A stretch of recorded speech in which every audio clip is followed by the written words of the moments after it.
하나님 말씀을 전하도록 하겠습니다. 여러분이 호텔을 예약할 때 강이 보이면 리버뷰라고 그러죠. 그렇죠? 리버뷰. 또 나이아가라 폭포처럼 폭포가 보면 뭐라 그러죠? 폴스뷰 이렇게 얘기합니다. 또 바다가 보이면 뭐라고 합니까? 오션뷰라고 합니다. 그런데 당신이 보이면 뭐라고 하는지 아세요? I love you. 우리 옆에 분들에게 우리 성령 강림주일인데 사랑합니다, 축복합니다, 반갑게 인사합니다. 사랑합니다, 축복합니다. I love you. 오늘 성령 강림주일입니다. 예수께서 십자가에서 우리 죄를 위해서 죽으시고 다시 사시고 부활 승천하신 후에 성령을 보내주셨어요. 마가의 다락방에 오순절에 성령이 불같이 임하셨습니다. 오늘 성령 강림주일은 바로 그날을 기념하는 주일입니다.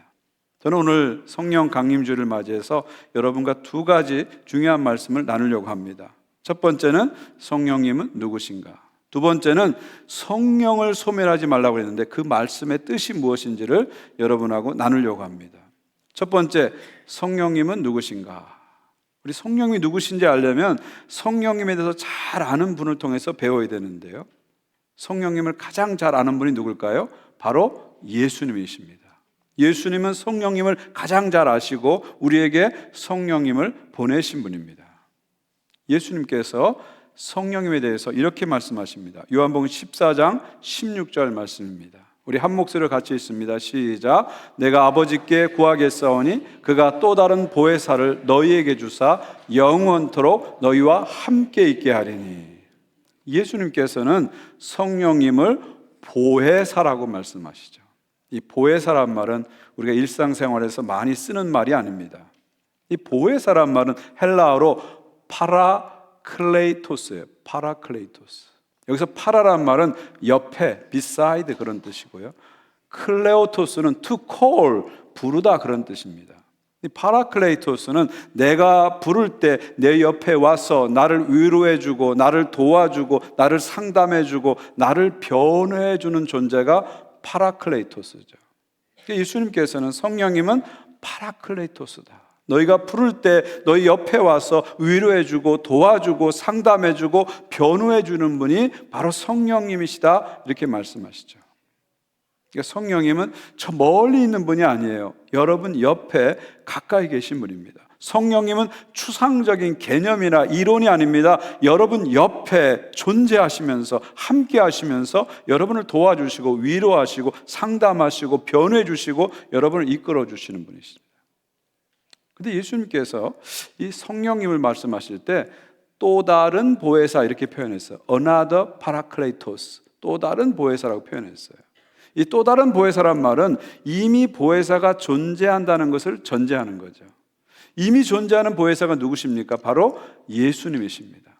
예수님이 이 땅에 계실 때 제자들 옆에 계시면서 때로 제자들에게 말씀을 가르쳐 주시고 제자들이 힘들 때 위로해 주시고 제자들을 이끌어 주시고 제자들과 함께 해 주셨죠. 그 예수님께서 십자가에 죽으시고 부활하신 다음에 승천하셨어요. 더 이상 제자들과 함께 있을 수가 없었어요. 바로 그때 예수님께서 예수님을 대신할 또 다른 보혜사를 보내주셨는데 그분이 바로 성령님이시죠. 고와 같이 너희들을 버려두지 않으리라 말씀하셨잖아요. 고와 같이 너희를 버려두지 않으리라. 성령님을 보내셔서 여러분 옆에 계시게 하시고 그 성령님을 통해서 위로하시고 상담하시고 도와주시고 변호해 주시는 역할을 하게 하신 겁니다. 그러니까 성령님은 누구세요? 예수님을 대신해서 예수님의 역할을 우리에게 해주시는 분이 바로 성령님이십니다. 그래서 우리는 성령님을 항상 내 옆에 모시고 살아야 돼요. 성령님과 늘 여러분 옆에 모시고 함께 사셔야 됩니다. 우리 일상생활에서 우리 옆에 항상 두고 사는 게 있죠. 그게 바로 뭐죠? 핸드폰입니다. 스마트폰이죠. 이 스마트폰 없이는 우리가 살 수가 없어요. 항상 옆에 두고 살죠. 어떤 분은 그러더라고요. 이 스마트폰, 핸드폰은 5장 7보다 이런 말 하세요. 우리가 5장 6보를 갖고 사는데 핸드폰은 5장 7보래요. 우리 옆에 항상 밀착되어 있어서 신체 일부가 되었다는 거죠. 이거 없이 살 수가 없다는 거예요. 여러분이 아침에 일어나서 제일 먼저 보는 게 뭐예요? 핸드폰이잖아요. 저녁에 잠자릴 때 마지막 보는 게 뭐예요? 핸드폰이잖아요. 24시간 핸드폰이 항상 우리 옆에 있어요. 항상 옆에 있어요. 그 때로는 우리가 마음이 울적할 때 위로해 주죠. 노래를 틀어주고요. 또 마음이 침울할 때는 재밌는 영상을 보여줘서 침울한 마음을 없애주기도 하죠. 또 우리가 길을 찾아갈 때 핸드폰을 누르면 길을 잘 가르쳐 줍니다. 또 어떤 중요한 결정을 할 때 우리 핸드폰으로 검색을 하게 되면 중요한 정보를 우리에게 줍니다. 특별히 요즘은요, 이 핸드폰이 AI를 탑재하는 바람에 우리에게 아주 개인적으로 맞게 얘기를 해줘요. 제 핸드폰도 제가 목사인 걸 알아요. 그래서 제가 뭘 물어보면 목사님 좋은 질문입니다 이렇게 말해줘요. 정말 그래요. 그 어떤 경우에는 어떤 아이디어에서 얘기하면 그거 너무 신선한 아이디어입니다 이렇게 얘기해줘요. 거의 뭐 개인 비서 역할을 하고 있죠. 이 핸드폰 없이 우리가 살 수 없는 그런 세상에 우리가 살고 있습니다.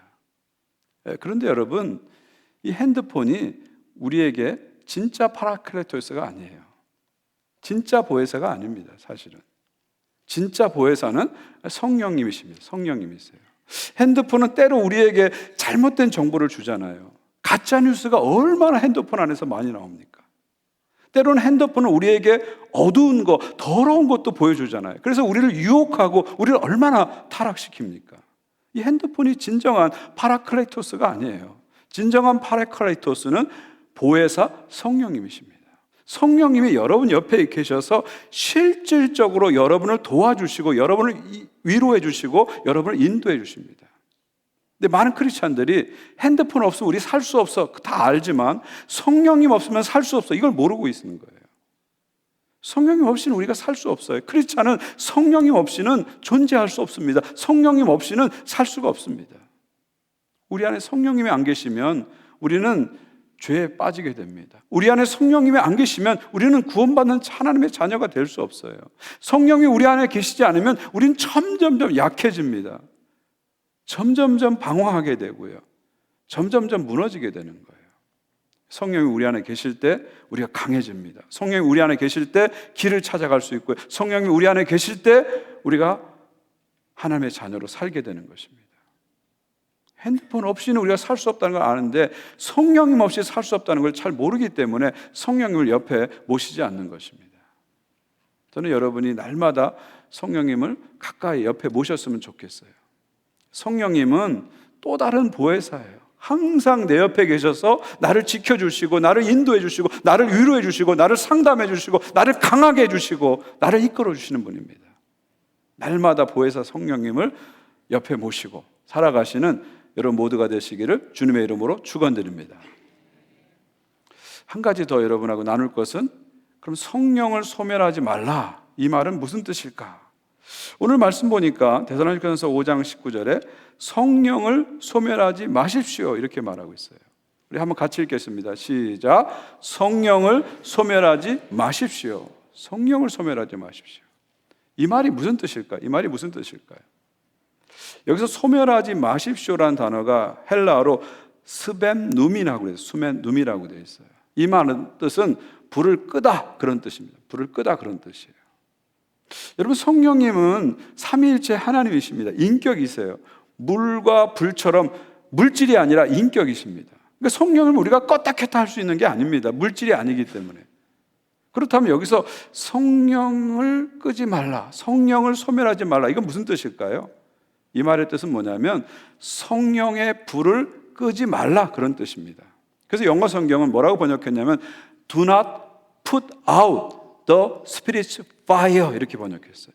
Spirit's fire, 성령의 불을 끄지 말라 그런 뜻입니다. 그렇다면 성령의 불을 끄지 말라는 건 무슨 뜻일까요? 성령의 능력을, 성령의 영향을 제한하지 말라, 억누르지 말라, 약화시키지 말라 그런 뜻입니다. 더 적극적으로 얘기하면 성령의 영향 안에 살라 그런 뜻입니다. 성령의 감동 안에 살라 그런 뜻입니다. 성령의 음성을 듣고 살라 그런 뜻이죠. 우리는 성령의 불을 꺼뜨려서는 안 됩니다. 우리 크리스찬은 항상 성령의 불을 켜고 살아야 됩니다. 특별히 교회는 항상 성령의 불이 타올라야 돼요. 여러분, 교회가 어떻게 시작됐죠? 오순절 다락방에 성령이 불같이 임하심으로 교회가 시작됐습니다. 교회는 항상 성령의 불이 타올라야 돼요. 그래야 교회가 유지되고 교회가 살아나는 거죠. 성령의 불이 꺼지면 교회가 냉랭해집니다. 예배가 차가워집니다. 교제가 차가워지기 시작해요. 그래서 여러분이 어떤 교회 가게 되면 너무 차가워요. 보일러가 고장난 게 아닙니다. 성령의 불이 그 교회에 꺼졌기 때문에 그래요. 어떤 교회 예배를 드리면 너무 메말라요. 너무 메말라요. 장례식 같아요. 예배가 장례식 같아요. 왜 그런지 아세요? 그 교회 안에 성령의 불이 꺼졌기 때문입니다. 이 성령의 불이 꺼지면 교회는 교회 역할을 할 수 없는 겁니다. 그러나 성령의 불이 우리 안에 있으면, 성령의 불이 우리 안에 있으면 우리는 성령님을 따라 살아가게 되는 것이죠. 그래서 교회는 항상 성령의 불로 타올라야 돼요. 성령의 불로 항상 타올라야 됩니다.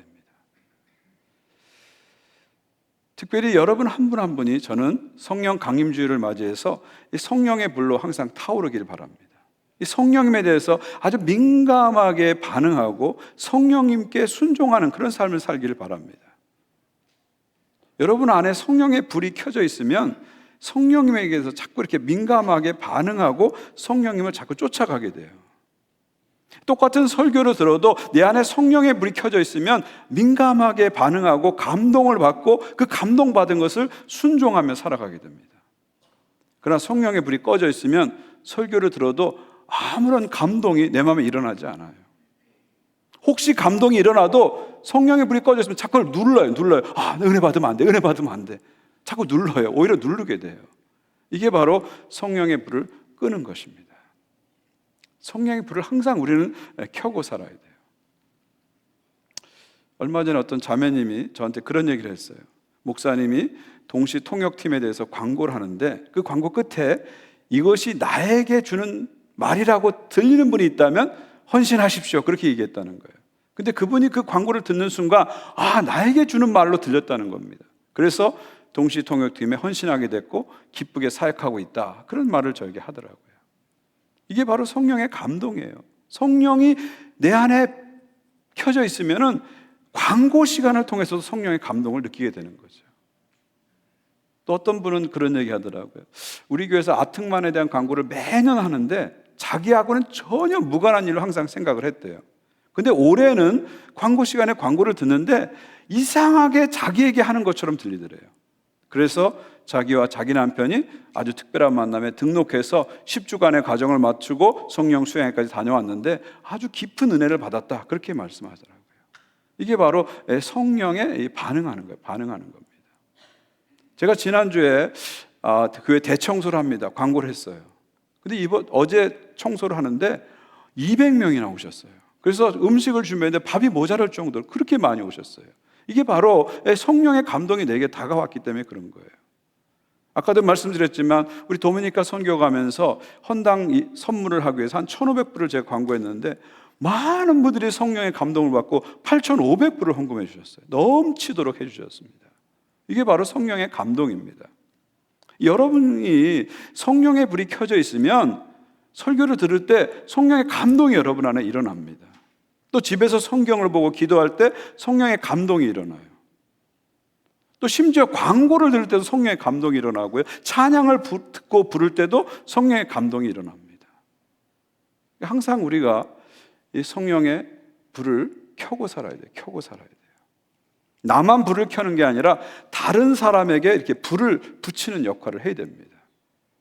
어떤 사람은 성령의 불을 자꾸 끄는 사람이 있어요. 자꾸 성령의 불을 끄는 말을 하고 끄는 행동을 합니다. 여러분, 마귀는요, 교회를 없애려고 하지 않고요, 성령의 불이 꺼진 교회를 자꾸 만들려고 해요. 마귀는 목회자를 없애려고 하지 않고 성령의 불이 없는 목회자들을 자꾸 만들어내요. 그래서 교회가 교회지만 교회 역할을 전혀 하지 못하는 그런 교회를 만들기 원하는 거예요. 성령의 불을 자꾸 끄지 마세요. 오히려 여러분 옆에 있는 사람에게 성령의 불을 자꾸 붙여주는 그런 역할을 하시기 바랍니다. 교회가 성령의 불이 켜져 있으면 세상 밖으로 자꾸 나가서 전도하고 선교하고 봉사하게 돼요. 근데 성령의 불이 교회 안에 꺼져 있으면 자꾸 우리끼리 재미있게 지내는데 몰두하게 되는 거예요. 여기에만 몰두하게 되는 거예요. 근데 성령의 불이 우리 안에 오게 되면 자꾸 세상 밖에 나가서 전도하고 선교하고 봉사하게 됩니다. 성령이 임하시면 우리가 권능을 받고 예루살렘과 온 유대와 사마리아 땅끝까지로 내증이 된다 그랬잖아요. 우리 교회 안에 성령의 불이 타오르게 되면 토론토와 온타리오와 캐나다를 넘어서 열방을 향해서 계속해서 나가는 것이죠. 저는 우리 교회 안에 성령의 불이 항상 타오르기를 주님의 이름으로 축원드립니다. 여러분 안에 항상 성령의 불이 타오르길 주님의 이름으로 축원드립니다. 그래서 서로에게 성령의 불을 붙이면서 불타오르는 교회, 성령이 타오르는 교회가 되기를 주의 이름으로 축원드립니다. 제가 앞에서 핸드폰을 얘기하면서 오늘날 현대인들에게는 이 핸드폰이 파라클레이토스, 보혜사 같다고 했잖아요. 근데 여러분, 핸드폰을 여러분이 항상 곁에 둬도 이거를 끄고 지내면 이렇게, 얘가 안 꺼지려고 막 그래요. 이렇게 꺼버리잖아요. 이렇게 꺼버리잖아요. 이렇게 핸드폰을 꺼버리면요, 여러분이 핸드폰을 들고 다녀도 전화가 와도, 아무리 전화가 와도 받을 수가 없잖아요. 그렇죠? 아무리 전화가 와도 핸드폰이 꺼져 있으면 받을 수가 없는 거예요. 여러분이 아무리 음악을 듣고 싶어도 핸드폰이 꺼져 있으면 음악이 나오지 않습니다. 여러분이 이것을 갖고 내비게이션으로 사용하고 싶어도 핸드폰이 꺼져 있으면 절대로 사용할 수 없습니다. 마찬가지로 여러분 안에 성령이 꺼져 있으면 성령이 아무리 말씀해도 들리지 않는 겁니다. 세상의 소리만 자꾸 듣고 성령의 소리가 들리지 않는 거예요. 다시 성령의 불을 켜시기 바랍니다. 여러분 안에 다시 성령의 불을 켜세요. 여러분이 다시 성령의 불을 켜시면 성령께서 여러분에게 감동을 주고 역사하기 시작합니다. 성령님이 파라클레이토스입니다. 제 옆에 계셔서 저를 도와주시고 위로하시고 가르쳐주시고 인도하시는 분입니다. 저는 성령이 너무 필요합니다. 성령님과 함께하고 싶습니다. 성령님 내 곁에 와주세요. 간절히 기도하세요. 그러면 성령님은 약속에 따라 우리에게 충만하게 임하십니다. 여러분 한 분 한 분에게 성령으로 충만하게 해주십니다. 다시 성령의 불을 켜시기 바랍니다. 그리고 여러분의 옆에 성령이 모시세요. 성령의 불을 켜시고 모든 삶의 순간순간 성령의 감동을 받으세요. 성령의 음성을 들으세요. 세상 소리만 듣지 말고 성령의 음성을 들으세요. 우리가 성령의 불을 다시 켤 때 성령께서 우리 가운데 놀랍게 역사해 주실 것입니다. 주님 오실 그날까지 우리 보혜하나님교회가 성령의 불이 불타오르는 교회 되기를 주님의 이름으로 축원드립니다. 여러분 한 분 한 분이 오늘 성령 강림주의를 맞이해서 다시 성령의 불을 켜고 성령의 불을 따라서 살아가는 강력한 성도님들 되시기를 주 예수 그리스도의 이름으로 축원드립니다.